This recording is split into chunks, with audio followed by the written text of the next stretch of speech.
Statement of Reese Dentner. Follow along with me in your mock trial book, beginning on page 65.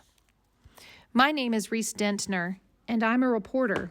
It's my job to comfort the afflicted, afflict the comfortable, and, above all, to sell copy doing it. I'm a finder of truth and a teller of tales.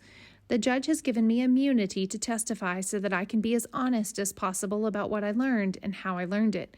So let me be clear at the outset. I think Tatum Zilius is a snake. I have a bachelor's degree in English and communications and a master's degree in journalism from Syracuse University.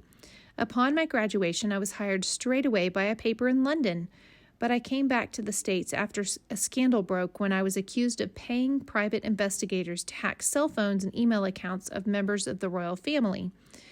I restarted my career writing for TMZ, Mudraker.com, and The Sludge Report. I found my way to Philly in 2003 when I left New York over a misunderstanding of the state's rules regarding trespassing and sifting through residents' trash. With a $100 bill, I got a tip from a trusted source at OCIS that Zilius had one of the worst safety records of any developer in the area. I snuck onto some of his work sites, and boy, was that right. When I heard that Zilius was interested in Franklin's Trench, I knew it would be journalistic gold. So I went to the site and found, to my shock, that people actually lived there. Some called them squatters, but I called them perfect sources. One squatter interested me the most, Artie Dent. He was obsessed with resisting the loss of his home. Using backways into the job site, Dent would make a lot of mischief. Usually, that just meant moving tools or tagging the machines. He called it Operation Turtle. In January of 2012, Zilius took charge of the job site and things really heated up. From my perch in the building next door with my long-range mic, I heard Zilius reaming out Emerson Turnkin about how they could pay for anything but time and how time was the only thing that mattered. They started a second shift and put up a fence, but I left a wire cutter in a ditch near Artie's bedroll, and he found it. Soon we had a hole in the fence, and we could get back to looking in on things. People kept getting injured, almost all minor stuff, and I saw a couple of guys decide to fake an injury just to get the workers' comp. But Zilius paid them anyway. Things were really looking up, and I started taking lots more notes. I decided that I would write my masterpiece, Trench Warfare, and time it for the day of the big lift. I saw Artie for the last time on August 31st, 2012.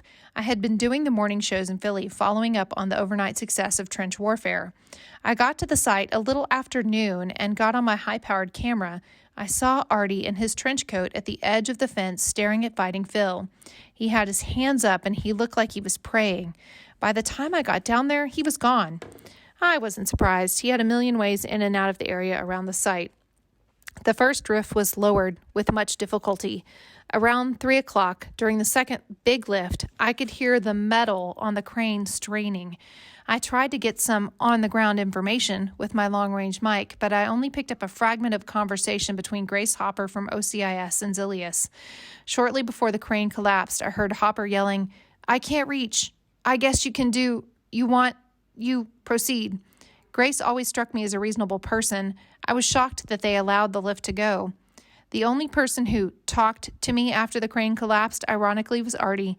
He left me a sealed envelope which London gave to me. I guess that was the master plan Artie had told me about in July. Tatum Zilius is an awful person and a cheapskate, but murderer? That's just silly. I hate to say I told you so, but I knew something like this was going to happen, and the predictions I made in my article couldn't have been more true. Signed, Reese Dentner.